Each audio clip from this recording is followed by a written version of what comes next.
আদমকে জান্নাতের ভিতরে সুন্দর করে রেডি করলেন।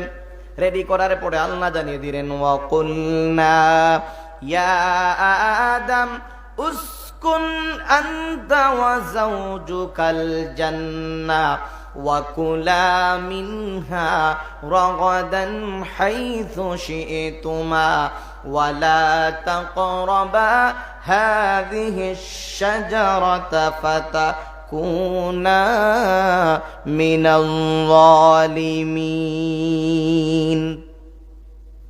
আল্লাহ বলে দিলেন, ওয়া কুলনা ইয়া আদম, হে আদম, উসকুন আনতা, তুমি এবং তোমার স্ত্রী জান্নাতের যেখানে মন চায় সেখানে তোমরা বসবাস করো, যেখানে মন চায় সেখানে তোমরা যা চাও, যা ইচ্ছা তা পান করো, খাও। কিন্তু হাযিহিশ শাজারা, আল্লাহ পাক ইসমে ইশারার মাধ্যমে জানিয়ে দিলেন, ওই যে একটা গাছ দেখা যায়, গাছের নিকট তোমরা যাবে না, গাছের ফল তোমরা ভক্ষণ করবে না।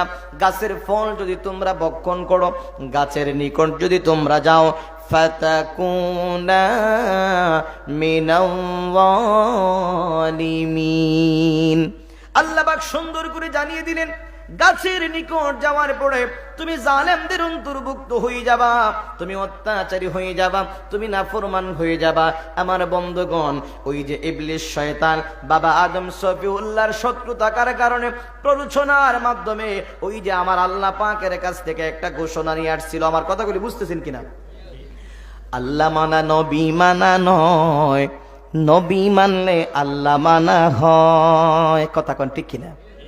আল্লাহ মানা নবী মানা নয়, নবী মানলে আল্লাহ মানা হয়। কথা কোন ঠিক কিনা? মুজাক্কিরি নাহি কয়, আল্লাহ তাআলা কোরআনেতে কয়। কথা কোন ঠিক কিনা?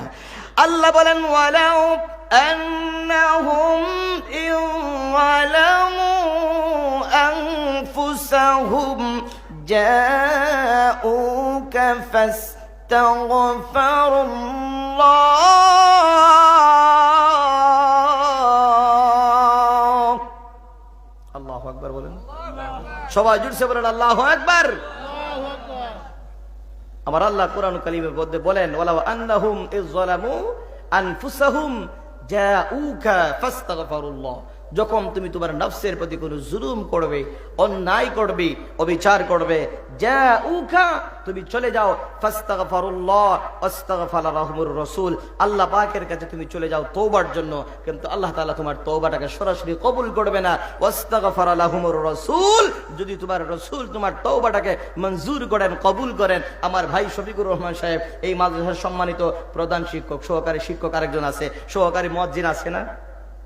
কথা কয় না? একটা দরখাস্ত নিয়ে সরাসরি তো আর প্রধান শিক্ষকের কাছে আসা যায় না, সহকারী শিক্ষকের কাছে যাবে, উনি লিখবে সুপারিশ মঞ্জুর করা হলো। কথা কয় না? দরখাস্ত নিয়ম তো এটাই।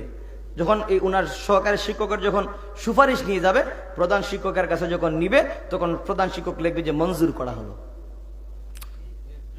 তো আল্লাহ বলেন, আমি তো আর তোমার দরখাস্ত তার এমনি মঞ্জুর করতে পারি না, তুমি আমার বন্ধুর কাছে যাও, আমার হাবিবের কাছে যাও। আমার হাবিব যদি তোমার দরখাস্ত মঞ্জুর করে, তাইলে লাওয়াজাদুল্লাহ তাওয়াবার রহিমা, আমি আল্লাহকে তুমি ক্ষমাশীল, দয়াশীল, রহমান রহিম হিসেবে পেয়ে যাবে। বলা যাবে কি সুবহানাল্লাহ?